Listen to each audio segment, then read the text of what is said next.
Hello CUET aspirants. എടാ, നമ്മൾ എക്സാമിലേക്ക് ഇനി ഏകദേശം 10 days അല്ലേ ഉള്ളത്. അപ്പോൾ ഏതൊരു കോമ്പറ്റേറ്റീവ് എക്സാമിലേക്ക് അടുക്കുന്ന സമയത്തും നമ്മൾ ചില കാര്യങ്ങൾ ശ്രദ്ധിക്കേണ്ടതായിട്ടുണ്ട്.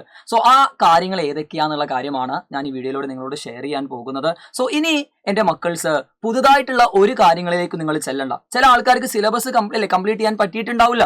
അപ്പോൾ നിങ്ങൾ 80% ടോപ്പിക്സ് മാത്രമാണ് പഠിച്ചതെങ്കിൽ അത് റിപ്പീറ്റഡ് ആയിട്ട് റിവിഷൻ ചെയ്യേണ്ട സമയമാണ്. പക്ഷെ അതിൻ്റെ കൂടെ ഈ 3 കാര്യങ്ങൾ നിങ്ങൾ ശ്രദ്ധിച്ചിരിക്കണം. ഒന്നാമത്തത് PYQs ആണ്. ലാസ്റ്റ് 10 days അല്ലേ നമുക്ക്. സോ ആ ഒരു 10 ദിവസത്തിലേക്ക് നമ്മൾ കംപ്ലീറ്റ് PYQs ഒന്നും കൂടി നമ്മൾ ചെയ്തെടുക്കേണ്ട സമയമാണ്. പിന്നെ നമ്മളെ എക്സാമിനേഷന്റെ മോഡ് നമുക്കറിയാം, CBT മോഡല്ലേടാ. സോ ആ കമ്പ്യൂട്ടർ ബേസ്ഡ് തന്നെയായിട്ട് എൻ്റെ മക്കൾ മോക്ക് ടെസ്റ്റ് സീരീസ് കാര്യങ്ങളൊക്കെ നിങ്ങൾ ചെയ്ത് പഠിക്കുക. സോ നമ്മൾ ഓരോ മോക്ക് ടെസ്റ്റ് ചെയ്യുന്ന സമയത്തും അവിടെ ചില ക്വസ്റ്റ്യൻസ് നമുക്ക് അറ്റൻഡ് ചെയ്യാൻ സാധിക്കില്ല, അല്ലെങ്കിൽ ചില ക്വസ്റ്റ്യൻസ് നമുക്ക് തെറ്റിപ്പോവാറുണ്ട്. ആ തെറ്റിയ ക്വസ്റ്റ്യൻസും അറ്റൻഡ് ചെയ്യാൻ സാധിക്കാത്ത ചോദ്യങ്ങളും നിങ്ങൾ എന്ത് ചെയ്യണമടാ, ഒന്നും കൂടി നിങ്ങൾ ചെയ്ത് പഠിക്കണം. അതായത് ആ മിസ്റ്റേക്സ് നിങ്ങൾ ക്ലിയർ ചെയ്ത് നിങ്ങൾ മുന്നോട്ടേക്ക് പോവുകയാണെങ്കിൽ വരാൻ പോകുന്ന നമ്മളെ CUET 2026 എക്സാം നമുക്ക് അടിപൊളിയായിട്ട് ക്രാക്ക് ചെയ്തെടുക്കാൻ പറ്റും. സോ എക്സാമിന്റെ ആ ഒരു ദിവസത്തേക്ക് അടുക്കുന്ന സമയത്ത് നിങ്ങൾ ടെൻഷൻ അടിക്കേണ്ട ആവശ്യമൊന്നുമില്ല. കൂളായിട്ടിരിക്കുക, ചില്ലായിട്ടിരിക്കുക. ഓക്കെ, സോ നമുക്ക് കാണാം. ഓൾ ദി വെരി ബെസ്റ്റ് മക്കൾസ്. ബൈ.